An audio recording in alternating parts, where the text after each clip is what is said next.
রাত 11টা।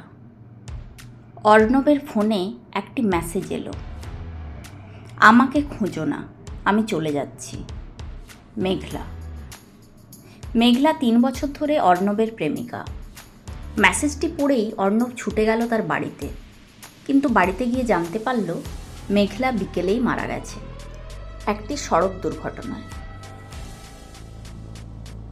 অর্ণবের মাথায় যেন আকাশ ভেঙে পড়ল। তাহলে রাত 11টায় মেসেজটা কে পাঠালো?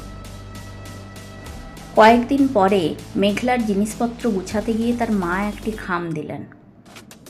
এটা তোমার জন্য রেখে গিয়েছিল। চিঠিতে লেখা, যদি তুমি এই চিঠি পড়ো তার মানে আমি আর বেঁচে নেই। আমি একটা অ্যাপ ব্যবহার করেছি যা আমার মৃত্যুর পরে নির্দিষ্ট সময়ে তোমাকে মেসেজ পাঠাবে।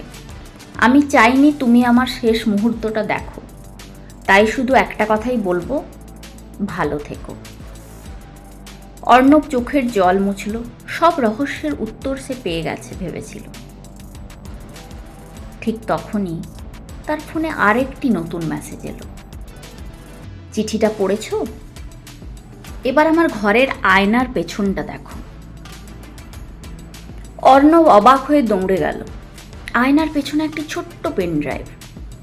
ভিডিও চালাতেই মেঘলা বলল, যদি এই ভিডিওটা দেখো তাহলে বুঝবে আমি দুর্ঘটনায় মারা যাইনি, আমাকে খুন করা হয়েছে, আর খুনি তোমার খুব কাছের একজন। ভিডিও হঠাৎ বন্ধ হয়ে গেল। পেন ড্রাইভে আর কোনো ফাইল নেই। অর্ণব ধীরে ধীরে ঘুরে দাঁড়াতেই দরজার পাশে কেউ দাঁড়িয়ে হাসছে। তার নিজের বড় ভাই। চল, এবার তোরও সত্যিটা জানার সময় শেষ। অর্ণবের বড় ভাই অরিজিৎ ধীরে ধীরে দরজা বন্ধ করে দিল।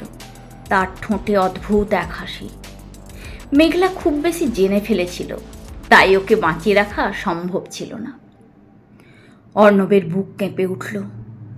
তুমি তুমি ওকে খুন করেছ? অরিজিৎ শান্ত গলায় বলল, হ্যাঁ, আর এখন তুইও সব জেনে গেছিস।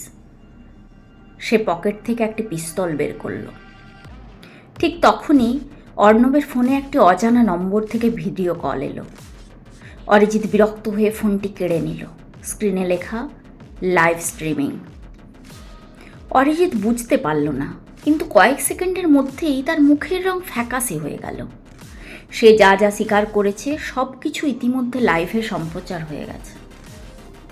হাজার হাজার মানুষ দেখছে। দূরে পুলিশের সাইরেন শোনা যাচ্ছে। অরিজিৎ জানলা দিয়ে পালাতে গেল, কিন্তু ঠিক সেই মুহূর্তে একজন পুলিশ অফিসার দরজা ভেঙে ঢুকে তাকে গ্রেপ্তার করল।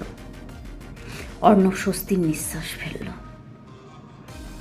মেঘলার শেষ পরিকল্পনা সফল হয়েছে। কিন্তু একজন পুলিশ অফিসার ফিসফিস করে বললেন, স্যার, একটা সমস্যা হয়েছে। কি? যে নম্বর থেকে লাইভটা এসেছে সেটি এখনও সক্রিয়, অথচ নম্বরটি নিবন্ধিত মেঘলার নামে, এবং তার ফোনটি দুর্ঘটনার দিন থেকেই পুলিশের হেফাজতে রয়েছে। ঘরের সবাই একে অপরের দিকে তাকিয়ে রইল। ঠিক তখনই পুলিশের জব্দ করা ফোনটি নিজে থেকেই বেজে উঠল। স্ক্রিনে ভেসে উঠল, কলিং মেঘলা। ঘরে নেমে এলো পিনপতন নীরবতা।